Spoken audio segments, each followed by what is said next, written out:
guys, and welcome back to this week's video on guest management. I hope you've enjoyed our previous videos on budget management and venue finding. I hope you've been finding the tips, the tricks, all very useful and very helpful. And today I just wanted to talk to you guys about guest management, invitations, websites, and basically now really get into the nitty-gritty of actually planning your wedding. Let's talk about guest management to make sure that you know your numbers. Knowing your numbers, again, like I said in the previous video, for budget management and venue is so important. I mean, like, this is so crucial in terms of finding your venue, in terms of your budgeting. And now guest management at this stage, the reason why I've put it here is so that you guys can kind of understand. So now you've worked out your budget, amazing. Now you've started compiling your list of your features for your venue. Now it's time to actually start thinking about the people that are going to be at your wedding. So I always like to say invite close family and friends to your wedding, because this is a journey, this is a new chapter in your life, and you want the people that are the most important to you at your wedding. How many people is a good number to have at your wedding? And the answer is, I don't know. I get asked this question time and time again. What is important to you? Do you want it small and intimate? Do you want 50 people? Do you want 25 people? Do you want a nice big lavish wedding where you've got the whole town, the whole community who've raised you, from your aunties to your nursery teacher to your gardener to your friend to, you know, people that have been in your life for the longest? Do you want them all there? It's so important that you really start understanding the people that are actually going to be at your wedding, because don't forget, you have to feed them. Invitations. So invitations, there are so many different ways now that people are now getting out their invitations to guests. The top three that I love to recommend to my clients is either paper and postal service. It is a little bit costly, but at the same time, people like to feel things, people like to touch things, and you know, it gets them a little bit more excited when they can visualize something and say, oh my god, it's so and so's wedding. You know, they've got the hard physical copy, and you find that on your wedding day they actually bring that invitation with them. You know, it's that sense of pride, it's that sense of joy and excitement that I'm going to so and so's wedding, and you know, they've actually taken the time to personally invite me. So that's one option that I always I love. And there's so many stationery people out there. If you don't want to do stationery, if you think that's a little bit expensive, they are obviously, you know, the other printing services, you know, Vistaprint, Solar Press. You can design your own kind of invitation as well. You can get a graphic designer if you're fortunate enough to know one, or if you need to help recommending one. There's so many different options when it comes to sending out invitations that it's, you know, you're inundated with choice. So the second one would be like evites. So this is another thing which I really like when it's now management of now your guests. So you send you know, like a WhatsApp, or you can create a link to a really nice website. You can, so there's just so many different ways that you can do like an evite. So the more impersonal ones, which I tend not to really go for, but you know, some people, they like that because as well it helps with the management. So the impersonal ones would be like Eventbrite, would be a WhatsApp where you have a nice little pretty picture and your invitation and your meaning, and obviously you've got these people's numbers, so that means you know them to a certain degree and you know them to a level. So sending them a WhatsApp, it's not impersonal, but I love the physical. I love that touch of that nice paper with the embroidery and the doily and the, you know, sometimes you can make it smell nice, you can put scents on it, like, so it's just, yeah. So there's that way for the evites, or you can do you can create like a website link.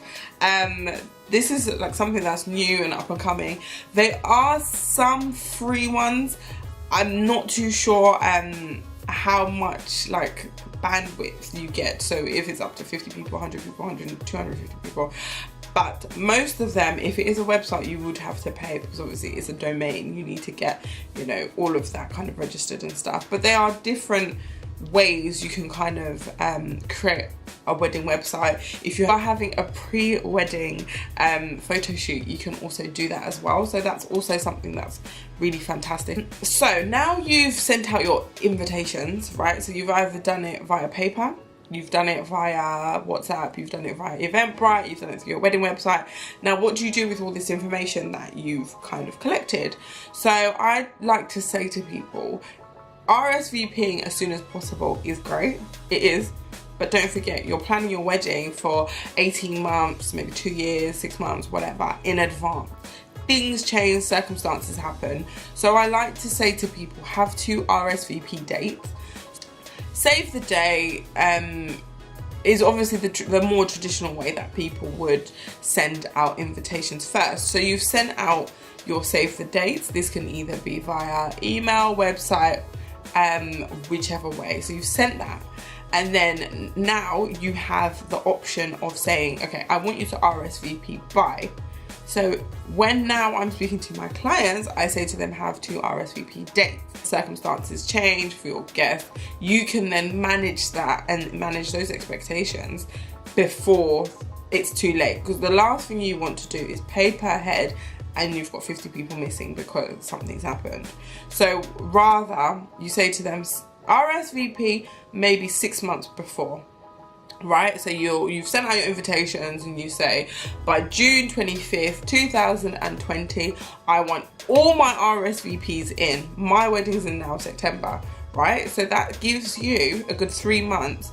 If anything happens between that time, you know, a death, a situation, a new baby, if you're having kids at your wedding, if you're not, so people can sort out. And if it's in September, is it school time, is it not, childcare? So it's all those things so that people can really truly prepare for your wedding day. So then the second RSVP date that I always like to say to my clients is to have at least 2 weeks before. I know that sounds really tight, and if you've pre-booked everything and you've got all your numbers and you've done your decor, but you've got your RSVP 6 months before, the statistics are 10% of your wedding guests will not turn up on your day. So if 60 people have confirmed, guarantee you 6 people are not going to turn up with no explanation, no nothing, no text, no nothing. They just won't turn up. That's a fact of life, right? Things happen, childcare issues, you know, just different things happen. So if you say 2 weeks before, right, you're reminding them. So people who've put this in their diary 6 months ago, they've remembered, oh, I've got so and so things to do. But then you send a nice little reminder kind of note or WhatsApp or website link or notification, email, text, whatever is personal to you or however you want to manage it. And you basically say to them, I know you've RSVP'd 6 months ago or 4 months ago, whatever. I just want to double, triple confirm that you are definitely coming and you're able to make the 25th of September. That way you've kind of reminded them, oh yeah, there's a wedding. Obviously some people put it in the calendar, but things happen, life happens. Now that everyone has RSVP'd, what do you do with this information? How this helps you is for your seating plan, your table charts, your welcome drinks and all that. So it's more for the later stages as well, why we say RSVP at least 2 weeks before, so that when you are doing your table plan now, it's accurate. Because there's nothing worse than doing a beautiful table plan and 4 people on one table are missing because they RSVP'd 6 months ago, forgot to tell you that they're not coming.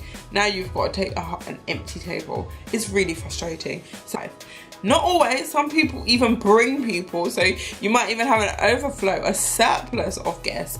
RSVP 2 weeks before, you update your table plan as you are going along.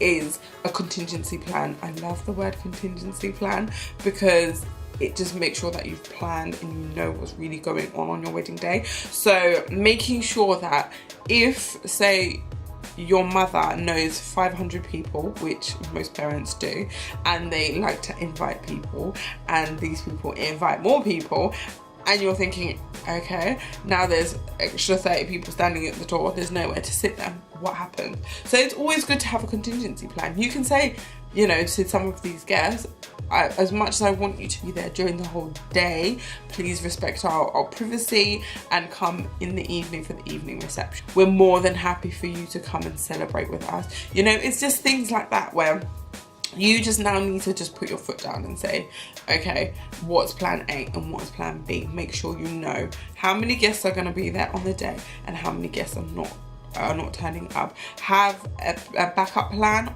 Always have a contingency plan when it comes to guest management, because you just never know. More people may come, less people may come, but at the end of the day, you know, it's all about the wedding and it's all about enjoying. And I just really want you guys to really think about your numbers, making sure that people RSVP, what works for you as a couple, and, you know, just enjoy it, enjoy the process. I know a lot of my couples, this is the part where they really struggle and they really start getting stressed.